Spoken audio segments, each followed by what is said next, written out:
اعوذ باللہ من الشیطان الرجیم بسم اللہ الرحمن الرحیم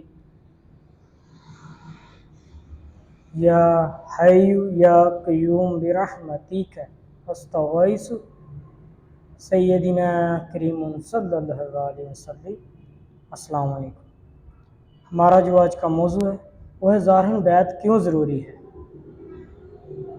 اور بیعت کا مقصد کیا ہے۔ فرسٹ، بیعت کا مقصد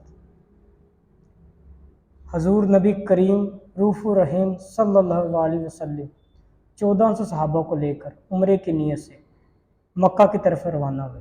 رستے میں آپ کو حدیبیہ کے مقام پر کافروں نے آپ کو روک لیا۔ حضور نبی کریم صلی اللہ علیہ وسلم نے حضرت عثمان غنی رضی اللہ تعالیٰ عنہ کو سفیر بنا کر بھیجا، کیونکہ مکہ میں حضرت عثمان غنی کے رشتہ دار زیادہ تھے۔ حضرت عثمان غنی نے احرام باندھا ہوا ہے، کئی سالوں کی جدائی کے بعد مکہ میں داخل ہوئے۔ ابو سفیان نے پوچھا کہ جی عثمان، فرمایا کہ میں اللہ کے نبی صلی اللہ علیہ وسلم کا سفیر بن کر آیا ہوں۔ حضور کا پیغام ہے اللہ کے رسول صلی اللہ علیہ وسلم کو اور میرے صحابہ کو عمرے کی اجازت دی جائے۔ حضرت ابو سفیان فرمانے لگے عثمان، آپ کو اجازت ہے، آپ کعبے کا طواف کریں، آپ کعبے کے اندر نماز پڑھیں، آپ صفا و مروہ کے چکر لگائیں، آپ کو اجازت ہے، نہ کہ آپ کے کسی اور ساتھی کو۔ حضرت عثمان غنی رضی اللہ تعالیٰ عنہ فرمانے لگے مجھے حضور نبی کریم صلی اللہ علیہ وسلم کے زلفوں کی قسم، عثمان اس وقت تک کعبے کا طواف نہیں کرے گا جب تک حضور نبی کریم صلی اللہ علیہ وسلم طواف نہیں کر لیتے۔ رب کعبہ کی قسم، عثمان اس وقت تک کعبے کو دیکھے گا بھی نہیں جب تک حضور نبی کریم صلی اللہ علیہ وسلم کی نظر نہیں پڑ جاتی۔ صحابہ کرام فنا فی اللہ رسول اللہ صلی اللہ علیہ وسلم تھی۔ حضور نبی کریم صلی اللہ علیہ وسلم نے پیچھے سے کسی نے افواہ پھیلائی کہ نعوذ باللہ حضرت عثمان غنی رضی اللہ تعالیٰ عنہ کو شہید کر دیا گیا ہے۔ صحابہ جوش میں آ گئے، جلال میں آ گئے۔ حضور نبی کریم صلی اللہ علیہ وسلم فرمایا کہ میرے پیارے صحابہ کرام بیعت دیں۔ حضور نبی کریم صلی اللہ علیہ وسلم نے صحابہ کرام سے بیعت لی۔ صحابہ کرام نے پھر حضور نے فرمایا کہ ہم اس وقت تک نہیں جائیں گے جب تک ہم عثمان کا بدلہ نہ لیں۔ حضور نبی کریم صلی اللہ علیہ وسلم نے تھوڑی دیر بعد فرمایا کہ یہ میرا ہاتھ ہے، اوپر عثمان کا ہاتھ ہے، اوپر اللہ کا ہاتھ ہے، کیونکہ بیعت تو ظاہراً کی ہوتی نا۔ حضور نبی کریم صلی اللہ علیہ وسلم کو تو پتہ ہے عثمان کو کچھ نہیں ہوا، وہ تو نعوذ باللہ افواہ تھی کہ حضرت عثمان غنی رضی اللہ تعالیٰ عنہ کو شہید کر دیا گیا ہے۔ اس بیعت کو بیعت رضوان کہا جاتا ہے۔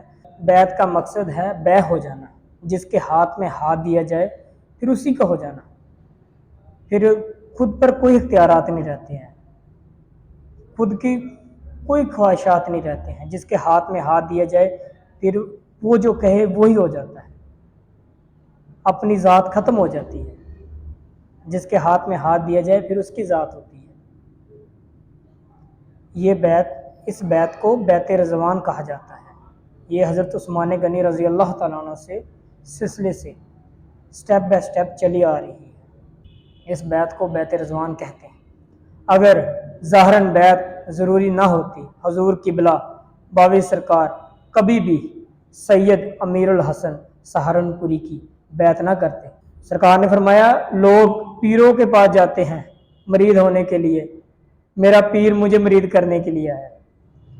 ہندوستان کے مشہور معروف بزرگ شاہ ولایت حضرت حکیم سید امیر الحسن سہارنپوری، جو ایک بہت بڑے کشف بزرگ تھے، حضرت سید امیر الحسن سہارنپوری لمبا سفر کر کے ٹانگے کے ذریعے چھونی میں پہنچے اور آ کے فرمانے لگے کہ برکت علی میری بیعت کر لیں۔ اور میں سرکار نے فرمایا نہ بھائی، ہم تو صابر صاحب کے مرید ہیں، ہم نے تو صابر صاحب کی بیعت کی ہے۔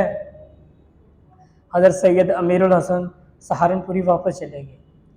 شام کو باوی سرکار میرے شیخ جب صابر پیا سرکار مخدوم علاء الدین علی احمد صابری رحمۃ اللہ علیہ کے پاس حاضر ہوئے صابر صاحب نے فرمایا امیر الحسن میرا چھوٹا بھائی ہے، اس کو میں نے بھیجا تھا، برکت علی بے شک آپ میرے ہو اور آپ کو ظاہراً بیعت کرنی پڑے گی۔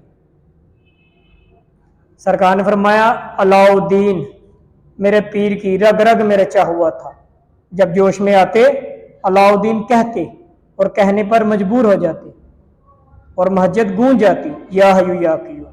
اپنے یہ مقالات حکمت میں لکھا ہے۔ حضرت سید امیر الحسن سہارنپوری کا جو بیعت کا سلسلہ ہے وہ قادری ہے، اور حضرت مخدوم علاؤدین صابر پیر سرکار کا جو سلسلہ ہے وہ چشتی ہے۔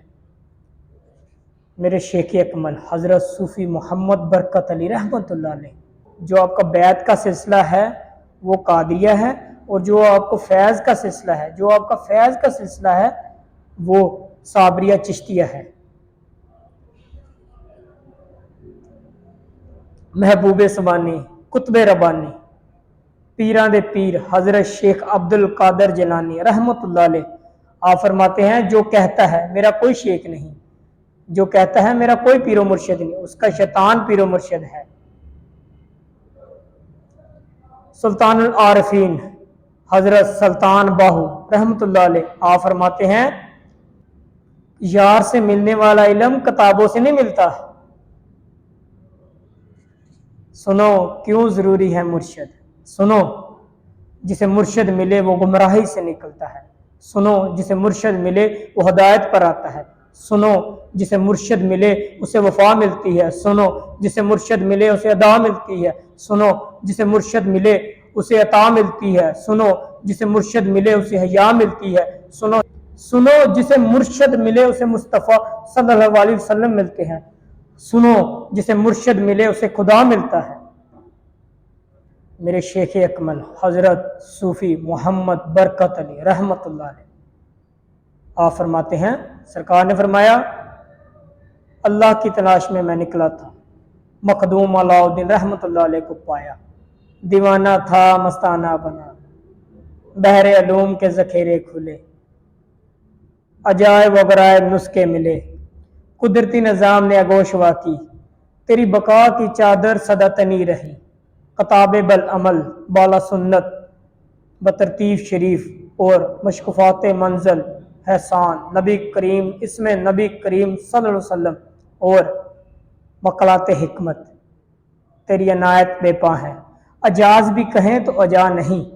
آپ نے اپنی کتاب مالک و غلام اور قرب تام میں مقالہ نمبر 242 اور 243 سرکار نے فرمایا میرے شیخ نے فرمایا میں ایک دن صابر صاحب نے کہا کہ مانگو کیا مانگتے ہو برکت علی، سرکار فرماتے ہیں کہ میں نے صابر صاحب سے صابر صاحب کو ہی مانگ لیا، انہوں نے بھی عنایت کی حد ہی کر دی، جس رنگ میں بھی آئے ہمیشہ میرے ساتھ رہے۔ بوی حضور کے نواسے آپ فرماتے ہیں اگر کوئی 7 سمندر پار بھی سرکار کو یاد کرے نا، محبت مخلص ہونی چاہیے، محبت میں کمی نہ ہو۔ میاں منظور صاحب کے بیٹے میاں محمد منصور صاحب یہ ان سے میں نے خود سنا ہے، آپ فرماتے ہیں محبت مخلص ہونی چاہیے، وہ سرکار کو کہیں بھی یاد کرے، سچے دل سے یاد کرے، اپنے آپ کو ذکر الہی میں منتقل کر لے مکمل طور پر، وہ سرکار کا مرید ہے۔ فرمایا کوئی 7 سمندر پار بھی ہو وہ بھی سرکار کا مرید ہے۔ سرکار فرماتے ہیں یا اللہ یہ نوجوان میری صحبت میں نہیں بیٹھا، میری لکھی ہوئی کوئی کتاب نہیں پڑھی، اس نے مجھے نہیں دیکھا، یہ تیرا بندہ سمجھ کر میرے مرکز پر حاضر ہو رہا ہے، یا اللہ میں سفارش کرتا ہوں یہ جو بھی اپنی فرمائش التجا جو بھی خواہشات لے کر حاضر ہو رہا ہے نا اللہ اس کی پوری فرما، آمین سوامی یا حیو یا قیوم۔ سرکار نے فرمایا میں پہلے بھی بتا چکا ہوں، دوبارہ دہرانے کی ضرورت نہیں، نہ ہم پیر ہیں نہ ہم فقیر ہیں، ہم جو کچھ بھی ہیں صابر صاحب کے عنایت کی وجہ سے ہیں، یا حیو یا قیوم۔ یہ پیغام بانی دارالسان حضرت صوفی محمد برکت علی رحمۃ اللہ علیہ، ان کے فیضان فیض سے جاری کیا جا رہا ہے۔